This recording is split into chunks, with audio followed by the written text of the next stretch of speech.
Damos comienzo a un nuevo programa, Servidores de Dios. Quien te habla es Manuel Cornejo. Estaré compartiendo la palabra de Dios y lo haré de una manera expositiva, versículo a versículo.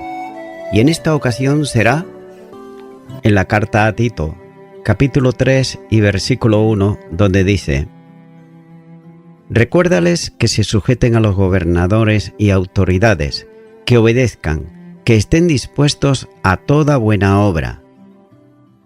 De una forma reiterada, el apóstol llama a los creyentes a la obediencia. Aunque los creyentes somos ciudadanos del cielo, los creyentes estamos relacionados con el lugar, ya que es la nación en la cual somos ciudadanos.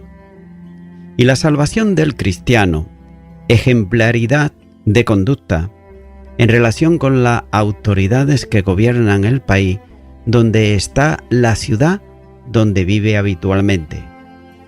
Nótese que, siendo transeúntes por un mundo, está sujeto a las leyes de esta tierra que deben de respetar su paso como testimonio de su condición espiritual que le hace hijos de obediencia. Las leyes humanas han de ser obedecidas por el cristiano, y el respeto a las autoridades debe de formar parte de su ética personal, como señala Romanos capítulo 13, los versículos 1 al 8, y también la primera carta de Pedro, capítulo 2, y los versículos 13 al 17. Por tanto, Pablo manda a Tito que recuerde esta obligación, ya que todo creyente debe obediencia a las autoridades. Note que el verbo que el apóstol usa aquí expresa la idea de sometimiento, literalmente ponerse debajo. Y como se ha dicho antes, tiene que ver con sometimiento voluntario, ya que no se trata de esclavitud, sino de sujeción a alguien. Y esto implica obediencia y también respeto. El alcance de esto es general, ya que todos los creyentes están incluidos en esta demanda. Y no cabe duda de que se está refiriendo en primer lugar a los creyentes a quienes Tito estaba ministrando. Y note que la esfera de sometimiento es precisa, y es precisa a gobernantes y autoridades. Ahora bien, no se especifica cuál es lo que establece la generalidad de todos los que están en funciones del gobierno, ya que la enseñanza general del Nuevo Testamento es que toda autoridad está puesta por Dios. Romanos capítulo 3 y versículo 1 dice: No hay autoridad sino de parte de Dios. Es decir, el principio de autoridad dimana de Dios mismo, ya que Él, Dios, es el soberano como creador y también sustentador de la tierra, y Él estableció el principio de autoridad para el hombre como gobernador en este mundo. Note lo que dice Génesis, capítulo 1 y versículo 28. Y los bendijo Dios, y les dijo: fructificad y multiplicaos, llenad la tierra y subyugadla, y señoread en los peces del mar, en las aves de los cielos, y en todas las bestias que se mueven sobre la tierra. Y este mismo principio de autoridad lo hizo continuar luego del diluvio como gobierno humano, como señala Génesis capítulo 9 y los versículos 1 al 7.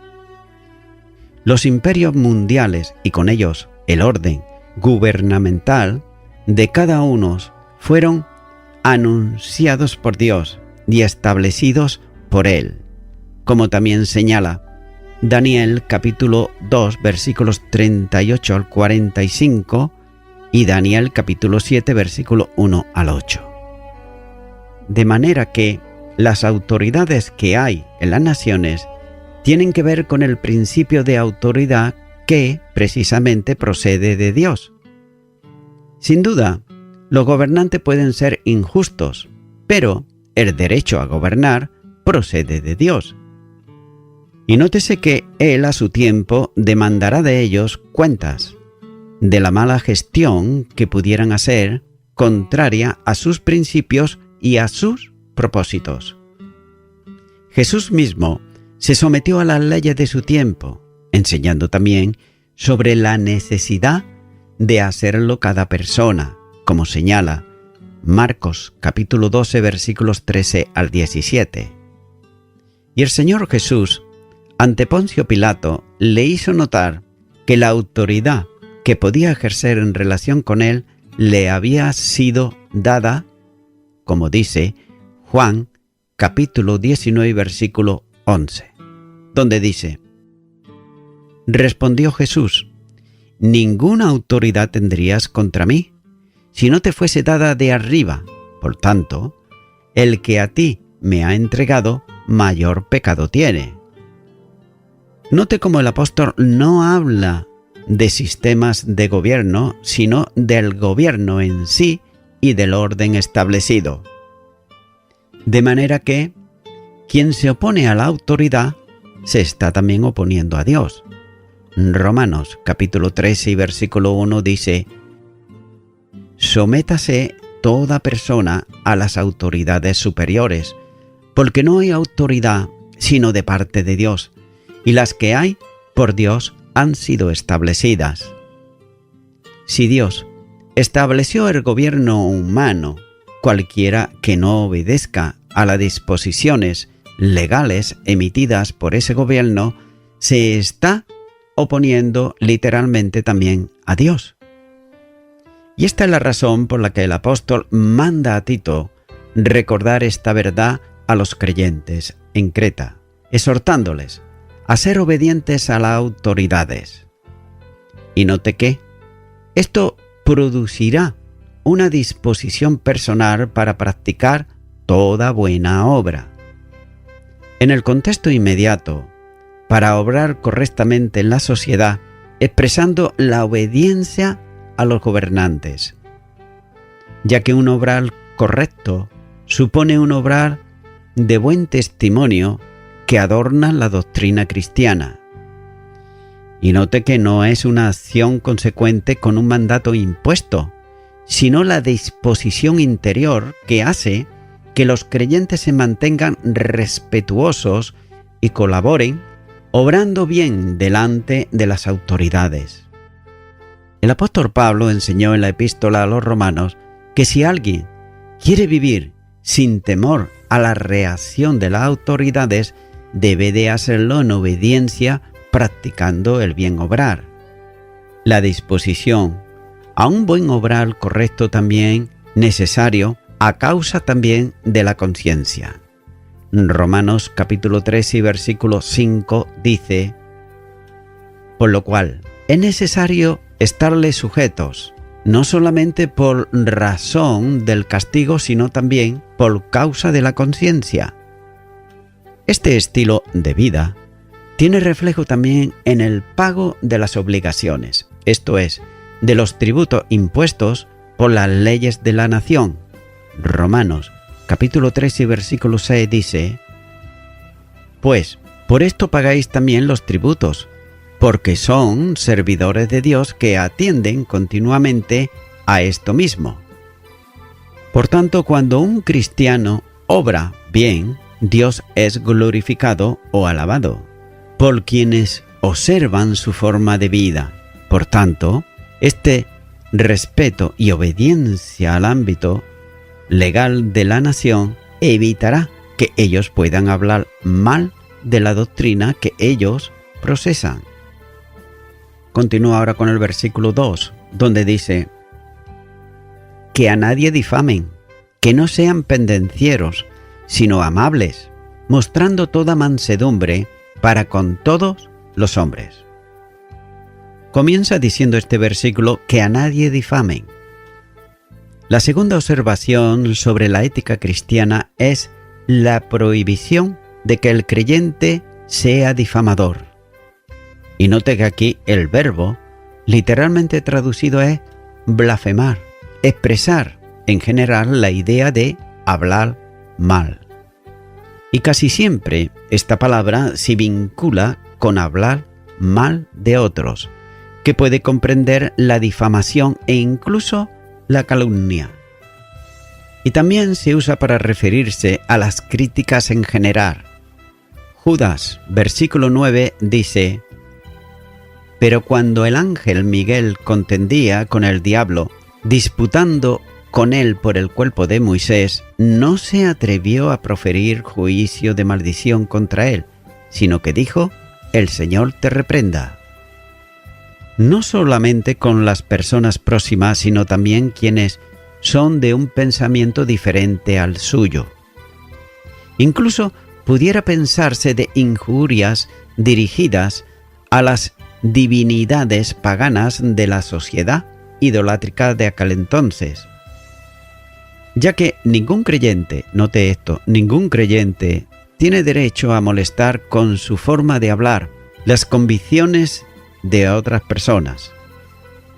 Y la única manera de hablar de sus errores es predicándole a Cristo, ya que no se trata de contender con palabras fuertes o incluso insultos, sino llevándolos a la verdad, es decir, a la palabra, y orar también por ellos. Por tanto, no debiera salir de los labios de un creyente un lenguaje ofensivo. Continúa diciendo este versículo: que no sean pendencieros. Los creyentes no deben ser amigos de contiendas o amigos de lucha. El adjetivo griego está formado por la raíz lucha, modificado por el privativo que lo convierte en no lucha. En este sentido, se trata de quien no es pendenciero. En el contexto inmediato o próximo, debiera entenderse como el abandono del espíritu de discusión, concordante con la advertencia anterior. En una sociedad donde las discusiones por aspectos personales y especialmente por asuntos religiosos eran muy comunes, y los creyentes debían abandonar y también involucrarse en contiendas. Sigue diciendo el versículo: sino amables. Los mandatos negativos son ahora trasladados a otros dos, positivos, ya que el adjetivo se traduce de varias maneras, pero la más consonante con el propósito del texto es indulgente. Y esto no debe de entenderse como transigencia débil en relación con vicios, pasiones y acciones pecaminosas en general, ya que se trata de ser benigno, es decir, comprensivo con la debilidad ajena. El creyente, que es indulgente, lo muestra con ecuanimidad y benevolencia, ya que es todo lo contrario a la forma legalista o justiciera de quien busca siempre medidas estrictas y también castigos ejemplares contra cualquier falta. Continúa diciendo la última parte de este versículo: mostrando toda mansedumbre para con todos los hombres. Note que el cristiano y la cristiana ha de mostrar toda mansedumbre con todos los hombres. Esta virtud es una característica propia de los seguidores de Cristo. Mateo capítulo 11, versículo 29, el Señor Jesús dijo: «Aprended de mí, que soy manso y humilde de corazón». Y note que aprender no es tanto imitación, sino identificación con Cristo, ya que el aprendizaje con este maestro es admirable porque es manso, por tanto puede instruir al peor alumno sin reprenderle, con toda la paciencia y la gracia necesaria para cada caso y también para cada situación. Y nada más elocuente que las muchas horas de enseñanza pausada y de comprensión ante la dureza de entendimiento de sus discípulos. ya que nunca tuvo el Señor Jesús problemas para responder a quienes venían a Él con alguna pregunta. Y al final de su tiempo en la tierra, después de la resurrección, dedicó toda una jornada de camino con los dos de Emaús, abriéndole las Escrituras y enseñándole con autoridad, gracia y paciencia. Lucas capítulo 24, versículos 25 y 27. Y de la misma forma también dedicó 40 días entre la resurrección y la ascensión para enseñar a los discípulos acerca del reino de Dios, como señala Hechos de los Apóstoles capítulo 1 y versículo 3. Así pues, el creyente comprometido con Cristo muestra mansedumbre, quien está relacionado con la comprensión y atención hacia los hombres, ya que la dulzura de ánimo es sinónimo en torno de la mansedumbre y es fruto directo también de la humildad. Esta mansedumbre no es sinónimo de pobreza espiritual, téngase en cuenta, sino todo lo contrario, la manifestación más firme de la valentía que es capaz de aceptar al otro y de buscar el camino hacia Cristo para cualquier persona. La mansedumbre, virtud que antes se ha citado en relación con Cristo, es una nota común de los apóstoles. La segunda carta a los Corintios, capítulo 10 y versículo 1, dice: Yo, Pablo, os ruego, por la mansedumbre y ternura de Cristo, yo que estando presente ciertamente soy humilde entre vosotros, mas ausente soy osado para con vosotros. Y propia o natural de todos los creyentes, como también señala Efesios capítulo 4 y versículo 2. Ya que es un estado que implica la ausencia de ira, la manifestación de cualquier forma de cólera, vinculada íntimamente al amor, como dice la primera carta a los Corintios capítulo 4 y versículo 21, pero también vinculada a la humildad, como dice Colosenses capítulo 3 y versículo 12.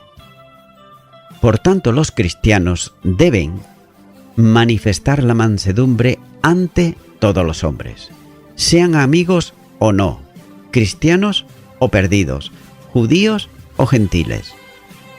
Y en este contexto inmediato del escrito, la mansedumbre es necesaria cuando sea preciso reprender a otros. Es más, busca la restauración del que se ha extraviado y no el castigo del malo. El hombre espiritual no se mide por su capacidad de reprender, sino por su capacidad para restaurar. Gálatas, capítulo 6, versículo 1 dice: Hermanos, si alguno fuere sorprendido en alguna falta, vosotros que sois espirituales, restauradle con espíritu de mansedumbre, considerándote a ti mismo, no sea que tú también seas tentado. Es necesaria también en el ministerio, y lo es cuando sea preciso enfrentarse a los falsos maestros o a los hermanos contradictores.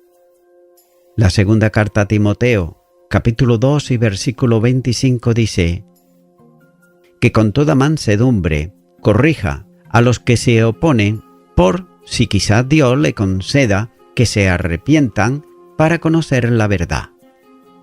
Por tanto, es sumamente difícil, yo diría imposible, la mansedumbre, fuera naturalmente de la regeneración, porque esencialmente manifiesta la capacidad para devolver bien por mal, bendición por maldición y orar también por los perseguidores. Mateo capítulo 5 y versículo 44.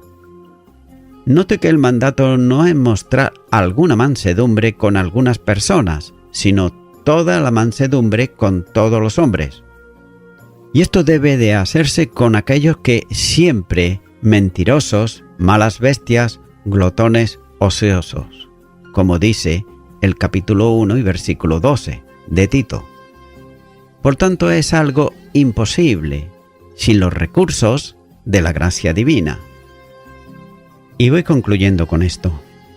Desgraciadamente, de vez en cuando podemos escuchar o ver por los medios de comunicación como personas famosas, ricas, acaudaladas, personas importantes, poderosos, y no tanto, como esta clase de personas no se sujetan a los gobernantes ni a las autoridades y tratan de evadir por todos los medios sus responsabilidades para pagar impuestos.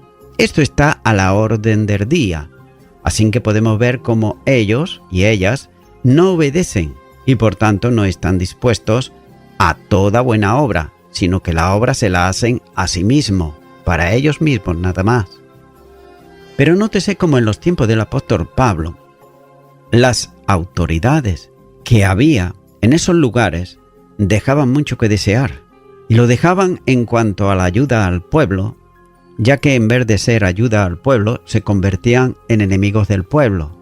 También en cuanto a la justicia, no hacían justicia, sino que hacían injusticia. En cuanto al reparto equitativo, pues había personas como en el día de hoy que también morían de hambre.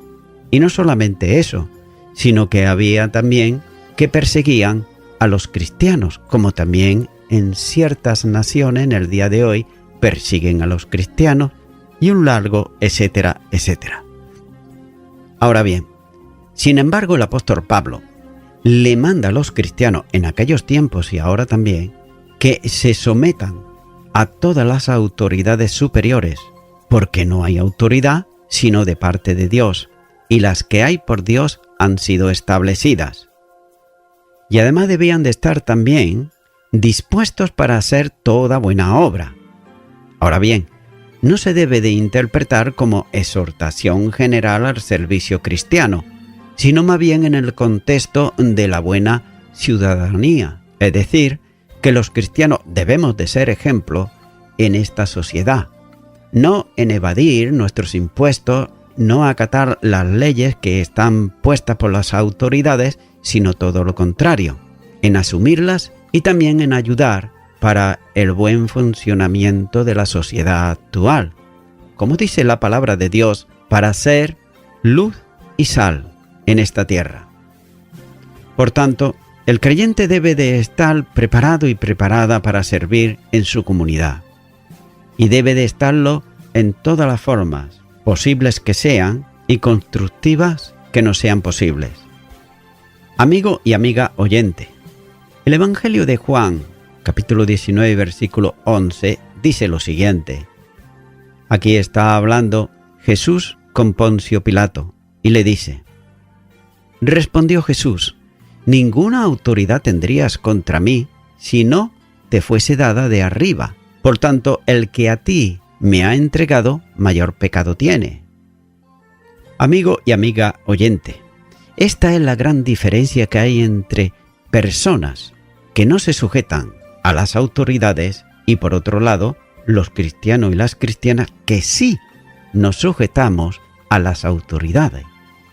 Y lo hacemos ya que entendemos que toda la autoridad que hay en la tierra, si está ahí, esos gobernantes, esas autoridades, es porque Dios lo permite. Por tanto, cuando obedecemos a esas autoridades, en cierto modo también estamos obedeciendo a Dios. Naturalmente, si la desobedecemos, vamos a estar desobedeciendo literalmente a Dios. Por tanto, amigo y amiga oyente, para que tú aceptes lo que Dios ha establecido, primeramente debes de aceptar a Cristo en tu corazón, para que Él te haga entender lo que Él ha establecido y también te lleve y entiendas toda la verdad que hay en su palabra. Por ello, yo te animo que ahora ores conmigo una oración de fe para aceptar a Cristo en tu corazón. Ora conmigo ahí a donde estás y di: Señor Jesús, confieso que soy una persona que no me he sujetado casi nunca a las autoridades, que he defraudado en muchas ocasiones, que he hecho inflaciones y muchas cosas más. He pecado contra ti y me arrepiento ahora de todos mis pecados y te recibo a ti, Jesucristo, como mi único Salvador. Gracias te quiero dar. Dame a entender todo aquello que está en tu palabra. En el nombre de Jesús. Amén.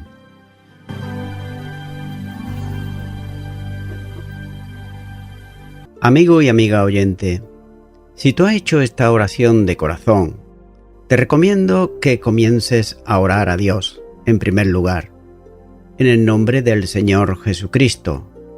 Orar a Dios no es rezar, sino que es hablar con una persona. También te recomiendo que leas la palabra de Dios y lo hagas a diario. Comienza, por ejemplo, con el Nuevo Testamento. Y también, por último, te recomiendo que para que puedas crecer espiritualmente, te congregues en una iglesia cristiano-evangélica, donde se predique, se enseñe y se practique la sana doctrina y la palabra de Dios. Congrégate ahí y con el tiempo podrás crecer espiritualmente y también servir al Señor Jesucristo. Que Dios te bendiga. Y a toda la audiencia, nuevamente ya me estoy despidiendo de todos ustedes y será hasta el próximo programa. Que Dios os bendiga a todos.